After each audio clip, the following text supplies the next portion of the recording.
This is the Lotus Evora GT430 Sport. Between it and its slightly bigger brother, the GT430, they represent what could be the ultimate incarnation of the Evora. Now, thanks to the fact that they cost over £100,000 each and are strictly limited to 120 units worldwide, I was pretty sure I'd never get the chance to drive one. Thanks to Bell & Colville, I was wrong. And because this model is so significant, before I take it out, I want to just walk you around the many differences between this and my Evora 400. And to do that, I'm going to go inside and start off with the full-on GT430 currently in the showroom. I'm going to start by showing you this, which is one of the 60 GT430s. Now, there are also 60 of the 430 Sports, and the easiest way to think of the difference is think of the 430 Sport as the GT3 touring package. So it's lost some of the more extreme aero elements, but fundamentally is much the same car.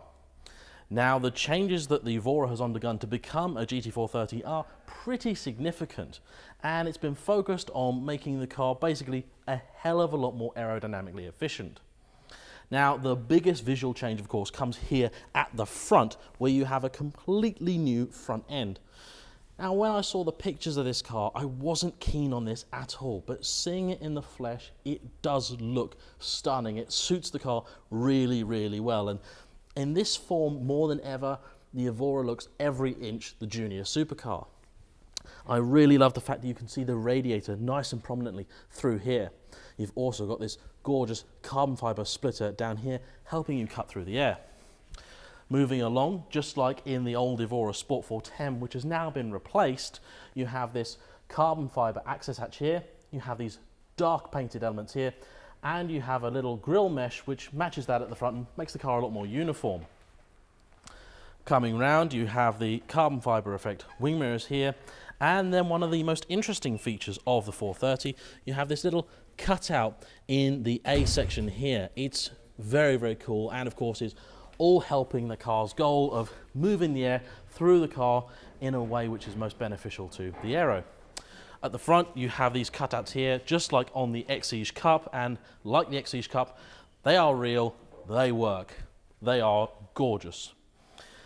And the wheels are 8.5J at the front, and in the full-on GT430, they are 10.5J at the rear, and those wheels are an option on the 430 Sport. The roof is carbon fiber. The rear deck lid is carbon fiber as well. I believe it is the same item as the 410 Sport. And you have this massive and very, very pretty carbon fiber wing. The quality of Lotus's carbon fiber work continues to amaze me. It's absolutely fantastic. More than that though, the front clam basically and the rear are also carbon fiber. And if you come around the back, you can see that. There is some paint on it, but this is all carbon. Such huge pieces of carbon very, very rarely appear on cars at this price point. Of course, you finish with the carbon fiber little back here, your black diffuser, and your little purple and blue titanium tailpipe. This car has a titanium exhaust as standard, it's got the lithium-ion battery as standard, and perhaps one of the most identifiable bits of a 430 if you're following it, barring this enormous rear wing of course, is this. The view straight through where you can see that massive 295 section rear tyre. Now, this isn't just for show. This, of course, helps relieve the pressure in the rear wheel well and helps contribute to the car's overall downforce figure of 250 kilos. That's considerably more than a current 911 GT3. Let's now take a look on the inside. Now, on the interior, and this, I believe, although it's familiar to an Evora owner, is without a doubt the finest interior that I have ever seen on a Lotus product. The materials in here all feel absolutely top notch. You've got this nice perforated leather mixed with regular leather mixed with Alcantara, and you know I'm not a fan of Alcantara. You can get a leather pack that replaces it as a no-cost option. The steering wheel in here is Alcantara standard. Lotus have also used this sort of dark grey matte effect finish on a lot of the trim pieces, which kind of suits the car. You've got this massive carbon fiber fillet down the side, which looks infinitely better than the little apologetic piece of carbon that they used in the Sport 410. This little carbon fiber topper here is just gorgeous and one of my favorite details in the car. And the whole thing feels like a really, really nice place to be.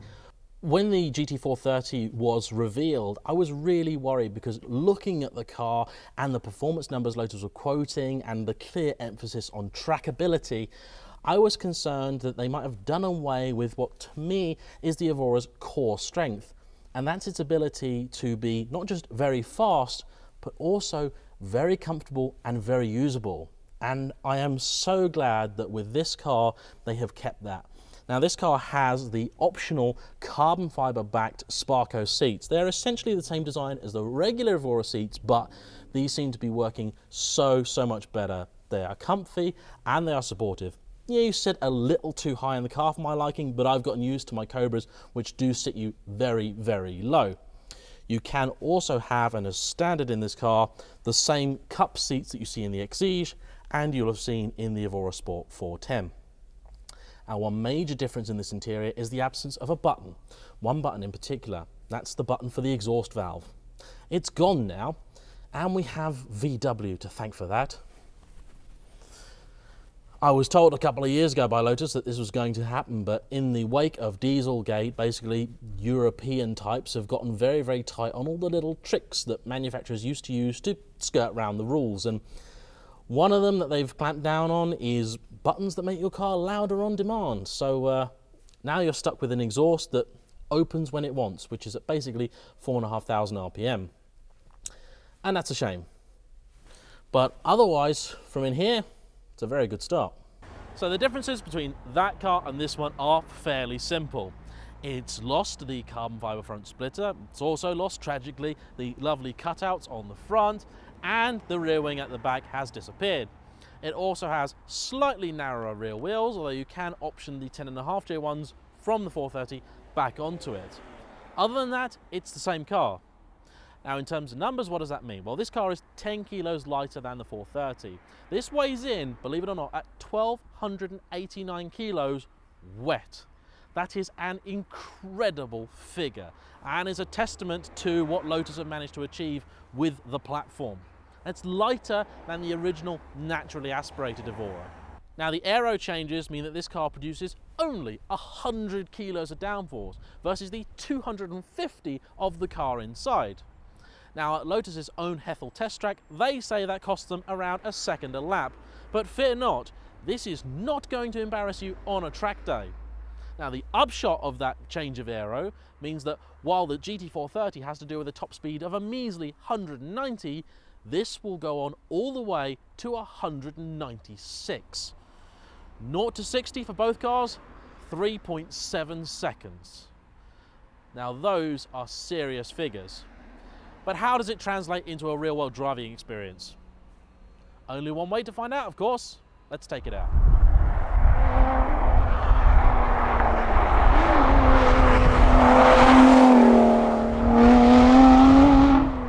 When I drove the Sport 410, I said that the car didn't feel different enough to me from the regular 400.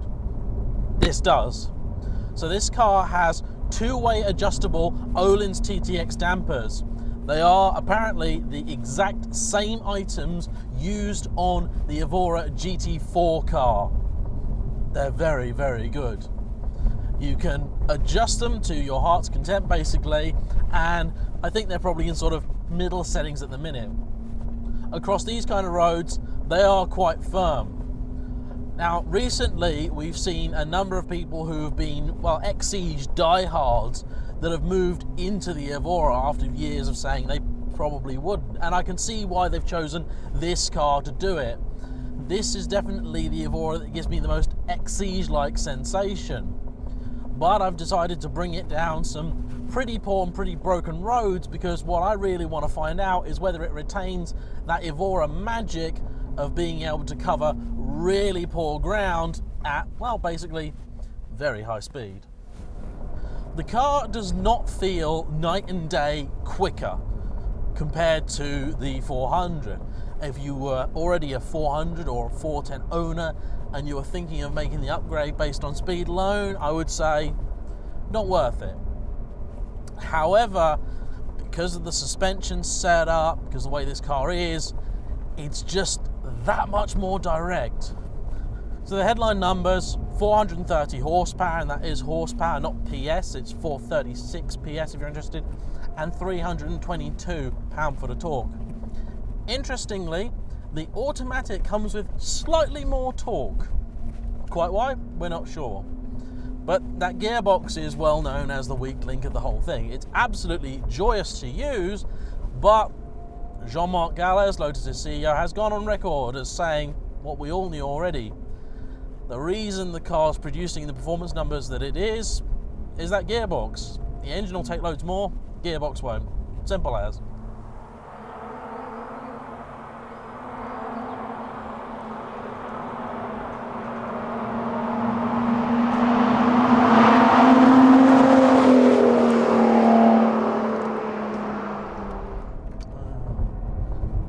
This car corners incredibly flatly, very, very impressive.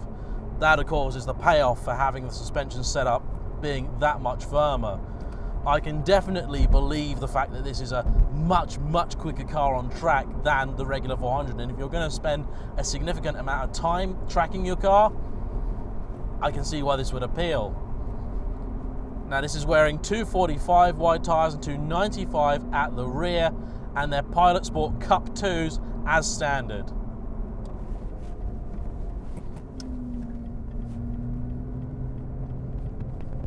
This car just holds onto its line. It's very impressive.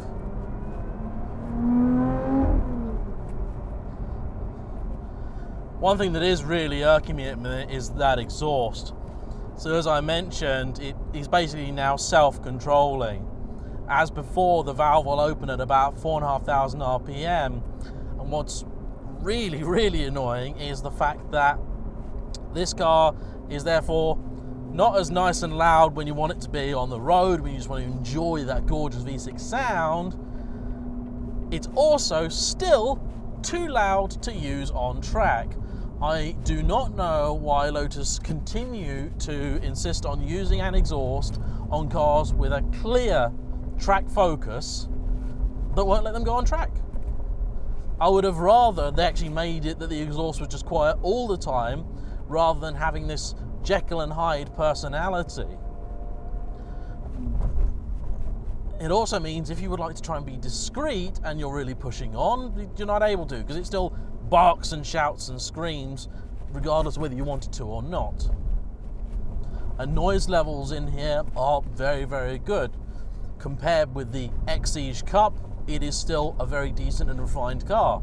On good, smooth European style roads, you would have no issues covering large distances in this car.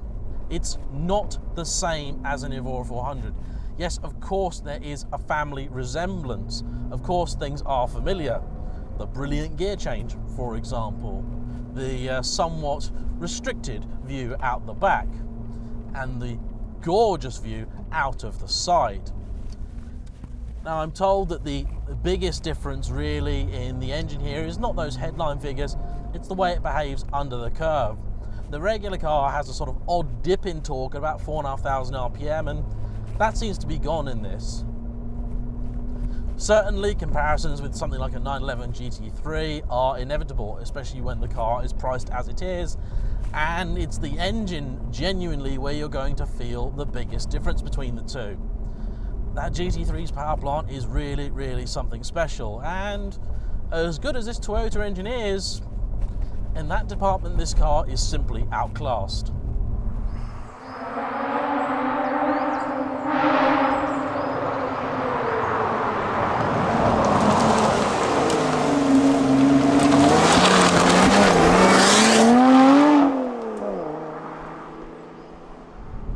Like really any Lotus product, this car gives you an incredible amount of confidence in your actions.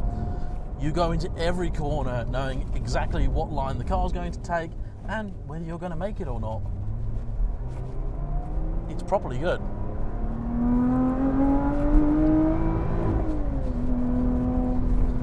And when it wants to, it can really pick up some pace.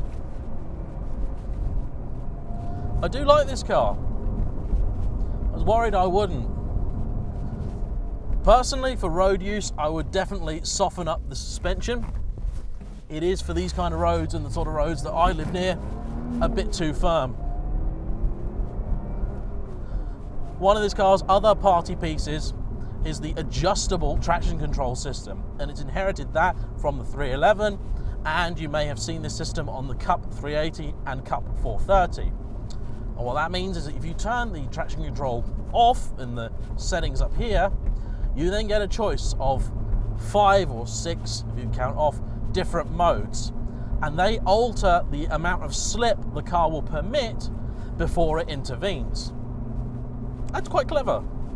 That's not the sort of thing I think you'd expect from a Lotus. People don't expect the electronics to be very clever, but I think it's a very good system.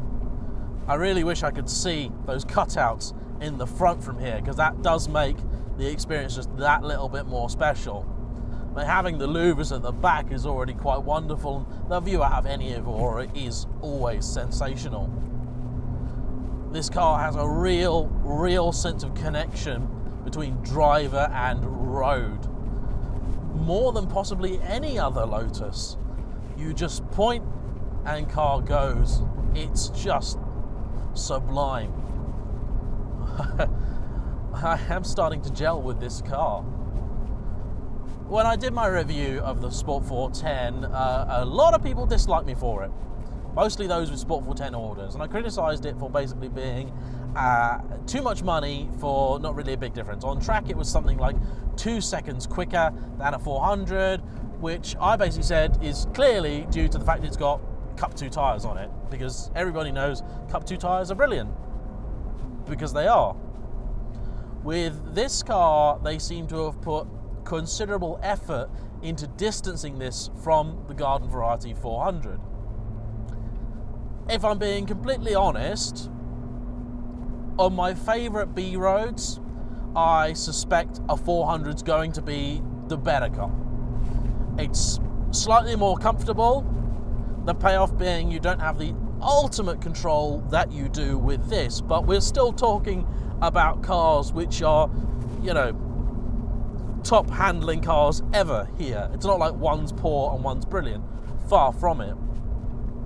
Take it on track, that situation of course is going to be reversed. And I'd love to really have some time to play with this and see just how far the suspension will let you adjust it in terms of giving you more ride comfort when you're not tracking it. Another little caveat I should probably put in there is the fact that to me this engine doesn't feel quite as pokey as it should. However, this engine has not even 1,000 miles on it yet, and my own car around the 10,000 mile mark really loosened up. It improved in responsiveness, it just felt stronger, it actually got better on fuel, it just became a different lump after some use.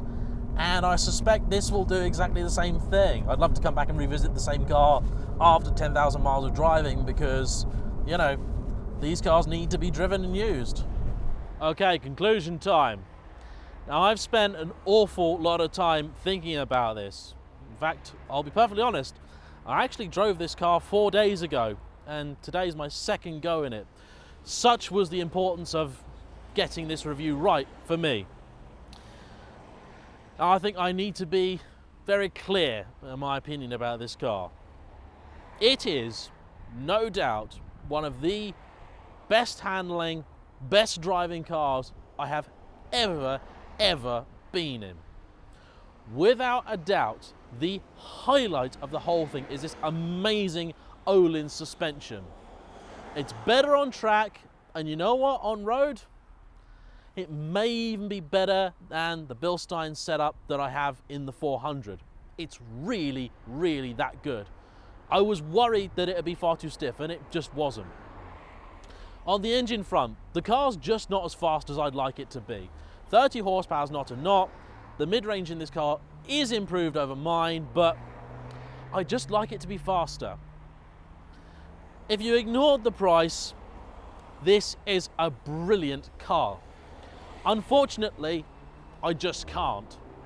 And when I took the Exige Cup 430 out, I said that you just simply cannot compare it to a 911 GT3 because the experience is so alien compared to that you get from the Porsche. This though, GT3 comparisons are going to be inevitable, especially when Lotus are asking for a 430, basically the same money that Porsche would ask you for a second-hand 991.1 GT3, and that's a car that I really, really love. Now, compared to that car, I'd say this looks more special. It handles better, it's certainly better damped. The GT3 is considerably stiffer, but ultimately it is lacking in firepower. I feel that Lotus have just gone in too strong with the pricing on this one. You can't be charging people 125 grand for a 430 with options and bringing 430 horsepower to the party.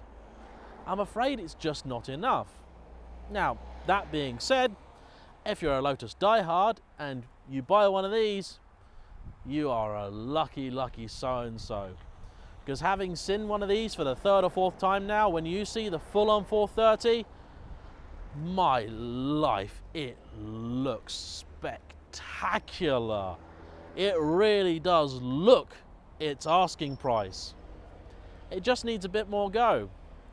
I mean, I just drool over all this carbon fiber because it's absolutely wonderful stuff, but I can't help but think, for all the money Lotus might have spent on that, could you not maybe have spent a little bit more money upgrading the gearbox? Lotus themselves have gone on record as saying the engine is good for a lot more power than this. It's the gearbox which is their weakest link. They already take it apart when they put their own ratios in it when they're building the Exige and the Evora, so can't you go a step further, lads? Beef it up or just source another gearbox. Do that and you'd have a car which is going to take the fight to the Germans and really give them a bloody nose. As it is, I think the guys at Hethel should really be congratulated for this, but I fear it is doomed only ever to sell in tiny, tiny numbers, limited edition or not. But I can guarantee you that in about 10 years, these are going to be seriously sought after. If this is genuinely as far as the Evora goes, well, I think Mike Kimberley, Roger Becker, and the many people that have succeeded him, including I should give special mention to Gavin Kershaw, should be very, very proud of what you've created, because this is a fantastic car. And doing a little bit more research, compare it to a 911, yeah, it's not great value for money. Compare it to an Aston Martin though, when they brought the GT8 out, that was only 440 something horsepower. That was 165 grand, plus options. And it weighed 200 kilos more than this does, with all the lightweight options added. In fact, I read about one GT8 that was spec'd to £222,000. And when you consider that, suddenly, this is a bargain. For now though, I don't have the finances for anything better than my Evora 400. And I'm not sad about that, because the two are closely related enough that whichever you buy, you have a brilliant car, and tragically, Lotus's best kept secret. Thanks for watching, everyone. I hope you've enjoyed. Sorry the conclusion took a little while, but I think it's important to get it right this time. Hit the like button, even if you didn't like the video, appreciate it. Subscribe, and I'll see you all soon. Bye-bye.